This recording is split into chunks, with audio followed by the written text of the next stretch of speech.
আমরা ইউএসএ তে ট্র্যাশ কোথায় ফেলি? এখানে ট্র্যাশ ডিসপোজ করা একটা অর্গানাইজড ওয়েতে হয়। রেসিডেন্সিয়াল ট্র্যাশ আর রিসাইকেল ট্র্যাশ দুটোই আমাদের আলাদা করে রাখতে হয়। বাড়ির ভেতরে একটা আমরা ছোট ট্র্যাশ ক্যান রাখি, যেটাতে ডে টু ডে যেটা রেসিডেন্সিয়াল ট্র্যাশ হয় সেটা ভরতে থাকি, বাট রিসাইকেল আলাদা রাখি। বাড়ির ভেতরে ছোট ট্র্যাশ ক্যানটা ভরে গেলে তখন ওই বাইরে রাখা থাকা দুটো বড় বড় ট্র্যাশ ক্যান, যেটা আমাদের সিটি থেকে দেওয়া হয়, একটা ব্ল্যাক কালার আর একটা গ্রিন কালার, সেটাতে ভরতে থাকি। ব্ল্যাকটা হয় রেসিডেন্সিয়াল ট্র্যাশের জন্য আর গ্রিনটা হয় রিসাইকেলের জন্য।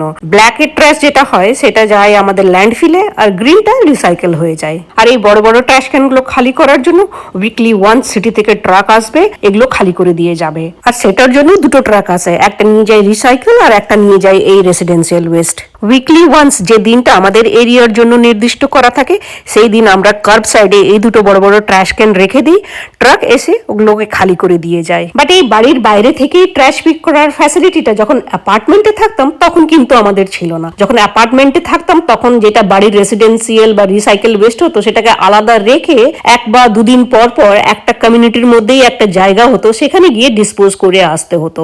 এই তো হলো আমাদের ছোটখাটো রেসিডেন্সিয়াল ওয়েস্ট আমরা কোথায় ফেলি, কিভাবে ডিসপোজ করা হয়। বাট দেন কামস বড় বড় ফার্নিচার, ইলেকট্রনিক্স, যেগুলো সব খারাপ হয়ে যায়, ইলেকট্রনিক্স আমরা এখানে ফেলতে পারবো না, তো সেগুলো ডিসপোজ করার আমাদের একটা সেপারেট জায়গা আছে, সেটা জানাবো অন্য একটা কোনো ভিডিওতে।